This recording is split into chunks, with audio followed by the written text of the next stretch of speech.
We used to have in COBOL, for example, COBOL is an application programming language. Number of bytes transferred is always fixed for a given file.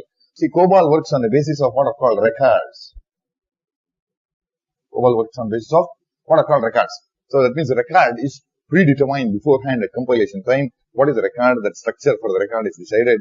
Therefore, COBOL, when you say read or write, always transfers the same number of bytes. But then we find that that is a serious limitation. When you say I want to read a file, for example, sometimes I may want to read 2 bytes, sometimes I may want to read 2 million bytes on the same file with the same open instantiation. We do not want that restriction to be put on the process. I'll give an example, analogy.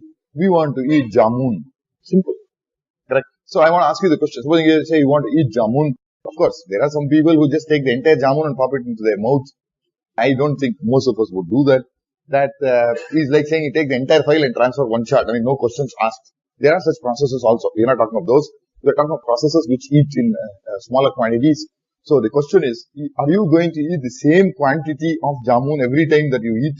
Or is that going to be different for a period of time? That's the question.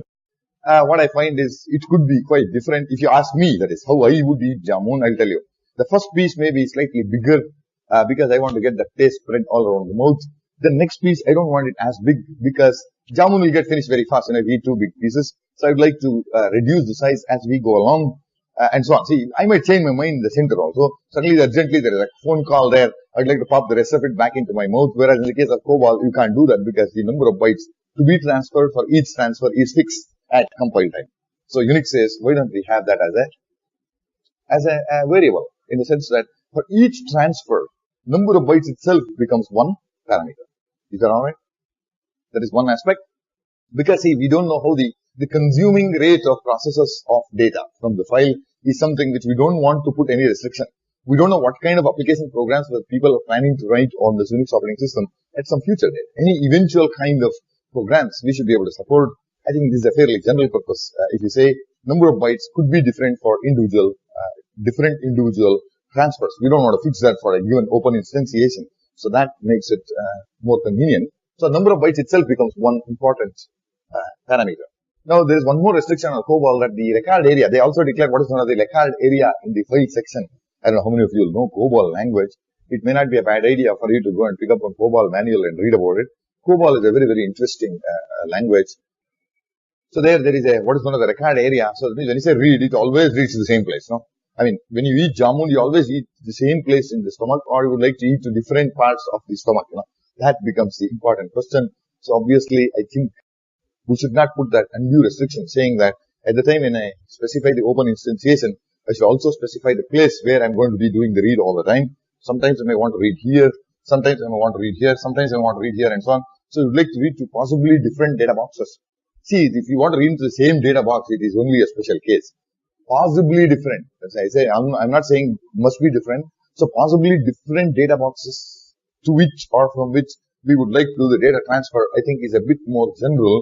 So that means that if you say address of the first byte definitely is likely to be different, that the process can decide for each one of those transfer calls, read and write system calls.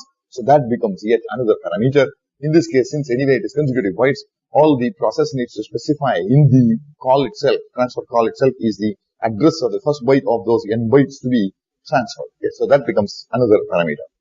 So that is a second parameter. I mean, the physical positional parameter we decide and see later on. Then we come to the next here. So on the process side is decided what is the starting address of the first byte.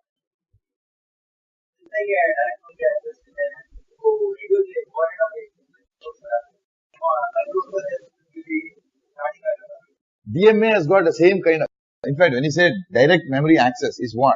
Is a data transfer. Correct? What is direct memory access? Is a data transfer, right? So data transfer of n number of bytes. So in that you have to specify the source address, you have to specify destination address, you have to specify number of bytes. These three become important parameters. This is actually a memory transfer. It's not a direct, you can call it not direct memory address, you can call it file memory addressing. If you want to call give a name to it, it is FMA, it is the same actually. Not much of difference, practically the same. Now here, we decided here that we want to give different addresses here because we don't know what kind of data boxes that the fellow wants to declare. Sometimes he may want to read some bytes into his stack segment, sometimes he want to read into data segment, sometimes to the allocated segment, sometimes to the attached segment, and so on. So that I think we'll leave it as a choice to the process. Now we'll come to the other side of the transfer. Remember, you got to specify the start address in the file also. This is what we call the file position, right? It's called a file position. File position always indicates the address of the first byte to be transferred next. In either direction, of course. Read or write, okay? Now this, of course, we could easily have this also as another parameter for the read and write system call. There is no loss of generality. But then the problem is, remember, every param, if you look at a parameter itself, let's say I'm going to have one parameter, one parameter if I want to add to one procedure invocation, don't forget there is an expense or cost to it. There's a cost to it because that parameter has got to be pushed every time and it's got to be accessed by the call procedure every time and so on. Correct? So we would like to reduce the number of parameters as far as possible without sacrificing the functionality of the file management system. See, that is the objective.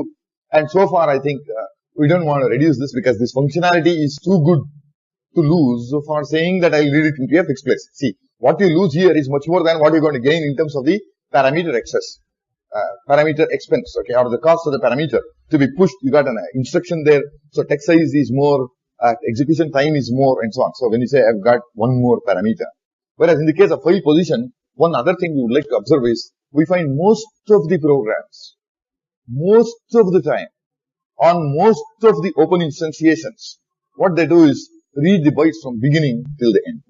So they do a consecutive reading from all the way from beginning of the file, successive bytes. See, like you read most of your books from first page to last page. Only occasionally the idiot wants to skip a couple of pages or go to the end or come back a little bit and so on. So that is an occasional event. I'm saying, see, this parameter specifies that you can read every transfer. You can have one transfer here, suddenly you can have another transfer here, suddenly you can have another transfer here and so on. See, that is what is the luxury that you will get if you add this file position itself as a parameter. But we find that luxury, which you're going to use once in a year. I'll give you an example, analogy. Once in a year, I suddenly find that, all my brothers and sisters and their nephews, nieces, they come home. I want to drop them home and I require one method or van, for dropping them home. So why don't we buy one and keep?